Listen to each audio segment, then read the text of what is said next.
Good morning বন্ধুরা, HD লাইফে তোমাদের সবাইকে স্বাগত জানিয়ে শুরু করছি আজকের ব্লগ। কেমন আছো তোমরা সবাই? আশা করি ভালো আছো, আমিও ভালো আছি। তোমরা তো জানোই মা ভর্তি আছে হসপিটালে। এখন গিয়ে যাব, রান্না করব, রান্না করে আবার আমাকে 10টা সাড়ে 10টার মধ্যে বেরোতে হবে, কেননা ওখানে 11টায় টাইম। 11টার আগে আমাকে ওখানে পৌঁছতে হবে। সকালবেলায় অর্ধেক রান্নাবান্না সেরে আমি তারপর বাজারে গেছিলাম, এখন মাছ নিতে গেছিলাম, মাছটা নিয়ে চলে আসলাম।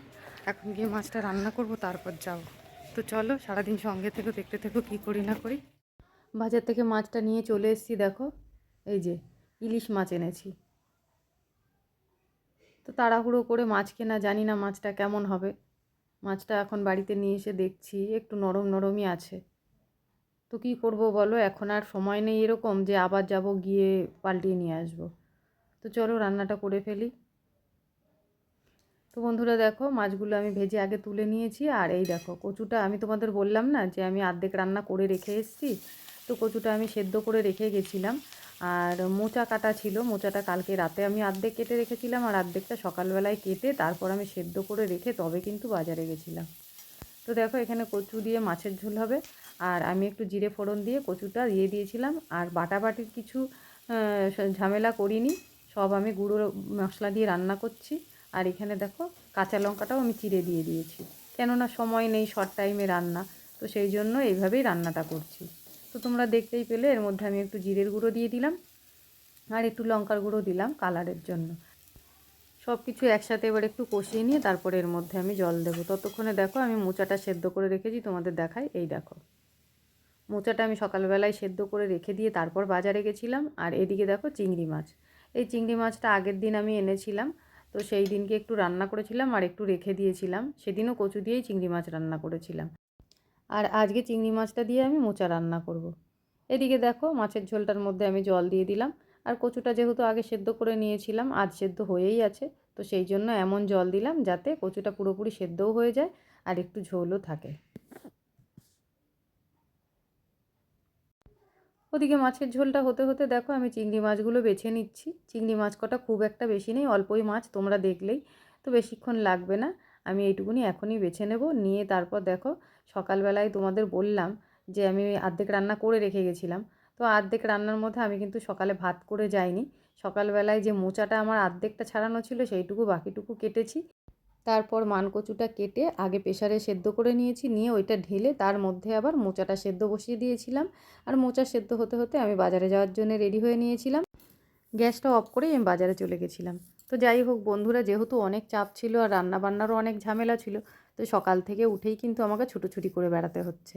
তো যাই হোক বন্ধুরা, এখন মাছটা ছাড়িয়ে মোচাটা করে নেব আর রান্নাঘরটা পরিষ্কার করে তারপর বেরোবো। ওখানে দেখার টাইমটা 11টা থেকে 12টা পর্যন্ত। তারপর 12টার পরপরই বাড়ি চলে আসবো, এসে তারপরে স্নান করব, পুজো দেব। আর তোমাদের দাদাভাই চলে আসলে তাকে আবার তারপর খেতেও দিতে হবে। তো চলো বন্ধুরা, এদিকে কথা বলতে বলতে আমার মাছটা প্রায় বাছা হয়ে গেছে। এখন আমি মাছটা ধুয়ে নেব, ধুয়ে মোচাটা বসিয়ে দেব। তো সব রান্নাগুলো তোমাদের সঙ্গে আমি আর শেয়ার করতে পারলাম না, যেহেতু ইলিশ মাছটা আমি কচু দিয়ে রান্না করলাম, মানকচু দিয়ে, সেই জন্য তোমাদের সঙ্গে একটু শেয়ার করলাম। তো চলো দেখি কত দূর হয়েছে ঝোলটা। তো বন্ধুরা দেখো এদিকে মাছের ঝোলটা ফুটে গেছে, এবার ভেজে রাখা মাছগুলো এর মধ্যে দিয়ে দেবো। আর এদিকে দেখো চিংড়ি মাছটা ছাড়িয়ে কতটুকু হয়েছে।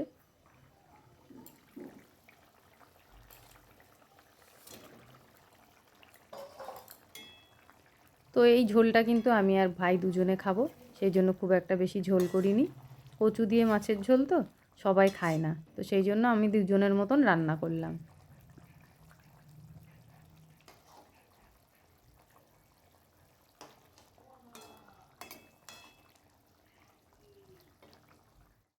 হয়ে গেছে আমার মাছের ঝোল, দেখো নামিয়ে নিয়েছি। আর তোমাদের আমি বললাম কচু দিয়ে মাছের ঝোল সবাই খায় না, তো সেই জন্য আমি আবার আলাদা করে একটু মাছ রান্না করেছি। এই যে দেখো, এটা সর্ষে দিয়ে রান্না করেছি, এটা আমার ছেলে আর তোমাদের দাদা ভাই আর বাবা তিনজনে মিলে খাবে। আর এইদিকে দেখো মোচাটা রান্না করেছি, মোচাটাও তোমাদের দেখিয়ে দিলাম। আর এই আমাদের মাছের ঝোল আর একবার দেখিয়ে দিলাম। তো চলো বন্ধুরা, এইটুকু টাইমের মধ্যে আমি কি কি রান্না করলাম সবই তোমাদের দেখালাম। এবার রান্নাঘরটা পরিষ্কার করে নিয়ে তারপর বেরোবো। তো বন্ধুরা দেখো চলে এসেছি আমি হসপিটালে। আর আজকে দেখতে এসেছি মাকে, আমি আর ভাই। তো ভাই গেছে, এখানে একজন করেই ঢুকতে দেয়, একজনের বেশি কিন্তু ঢোকা যায় না। ভাই বেরোবে তারপর আমি যাব। তো সেই অপেক্ষাতেই আমি রয়েছি। তো বন্ধুরা চলো পরে আবার তোমাদের সঙ্গে কথা বলছি। মাকে দেখা আমার হয়ে গেছে। আর যাওয়ার সময় আমি আর ভাই একসাথেই গেছিলাম। আসার সময় আর ভাই আসলো না, কেননা ডাক্তারের সাথে একটু কথা বলার আছে। আর আমার যেহেতু বাড়িতে স্নান পুজো সব কিছুই এখনও বাকি আছে, তো সেই জন্য আমি চলে আসলাম। আর তোমরা দেখছো আমি কিছু একটা খাচ্ছি, এটা পেয়ারা। আসার পথে একটা কিনে নিলাম, সেটাই খেতে খেতে বাড়ি যাচ্ছি। বাড়ি এসে জামা কাপড় ছেড়ে তোমাদের দাদাভাই চলে এসেছিলো, তো সেই জন্য আগে ওকে খেতে দিয়ে দিয়েছি। দিয়ে তারপর আমি স্নান করতে গেছিলাম। আর স্নান করে এসে দেখো আমার পুজোটাও দেওয়া হয়ে গেল। এবার ছেলেটাকে খাওয়াবো, কেননা ও নিজে হাতে খায় না, তারপর আমি খাবো। দেখো বন্ধুরা, এই সারাদিন পর এবার আমি খেতে বসেছি। আর এখন বাজে 3:30। 3:30 বাজতে আর মিনিট 5 বাকি আছে। তো যাই হোক বন্ধুরা, তো সকালবেলায় তো তোমরা দেখলেই, উঠে বাজারে গেছি, বাজার থেকে মাছ নিয়ে এসেছি। আবার এসে রান্নাগুলো যেগুলো করেছি সেগুলো সবই ঝামেলার রান্না। রান্না বান্না করে গ্যাস ট্যাস পরিষ্কার করে আবার দুটো রুটিও তার ফাঁকে বানিয়েছি, বানিয়ে খেয়ে তারপর গেছিলাম মাকে দেখতে। তারপরে ওখান থেকে আসলাম, এসে আবার ঘরগুলো সব মুছেছি, ঠাকুরের বাসনপত্র ধুয়ে কয়েকটা জামা কাপড় ছিল সেগুলো ধুয়েছি। তোমাদের দাদাভাই এসছে, তাকে খেতে দেওয়া। তারপর গেছি স্নান করতে। স্নান করে এসে পুজো দিলাম, দিয়ে তারপর ছেলেকে ভাত খাওয়ালাম, খাইয়ে এই যে আমি নিজে খেতে বসেছি। আর কি কি রান্না হয়েছে সেগুলো তো তোমাদের বলেছি, তাও আমি এখন তোমাদের দেখিয়ে দিচ্ছি কি কি দিয়ে আমি খাচ্ছি। চলো দেখো, এখানে প্রথমে থালার মধ্যে ভাত দেখতে পাচ্ছ তোমরা, শশা কেটে নিয়েছি, আর পাশে মোচা। আর ওই যে দেখতে পাচ্ছ একটুখানি মাছের টুকরো পাশে কিন্তু রয়েছে, ছেলেকে ভাত খাওয়াতে গেছিলাম, তো ওই মাছটুকু আর লাস্টে খেলো না, সেটাই আমি আমার পাতে নিয়ে নিয়েছি। আর এখানে রয়েছে দেখো পাবদা মাছ, এটা ছোটো বউ রান্না করেছে। আর সঙ্গে রয়েছে একটু উচ্ছে দিয়ে, আলু দিয়ে, আর সজনে ডাঁটা দিয়ে চচ্চড়ি, এই দেখো। আর এই দিকে দেখো আমার কচু দিয়ে মাছের ঝোল। এই হচ্ছে আমাদের আজকের দুপুরকার মেনু। তো চলো বন্ধুরা, এবার খাওয়া দাওয়াটা সেরে নিই। আর আমার আজকের ভিডিওটা এই পর্যন্তই। তোমাদের কেমন লাগলো অবশ্যই কিন্তু কমেন্ট করে জানিও। আর যদি চ্যানেলে নতুন হয়ে থাকো, চ্যানেলটাকে সাবস্ক্রাইব করে আমার পাশে থেকো। চলে আসবো আবার কোনো নতুন ভিডিও নিয়ে। ততক্ষণের জন্য তোমরা খুব ভালো থেকো, সুস্থ থেকো। টাটা বন্ধুরা।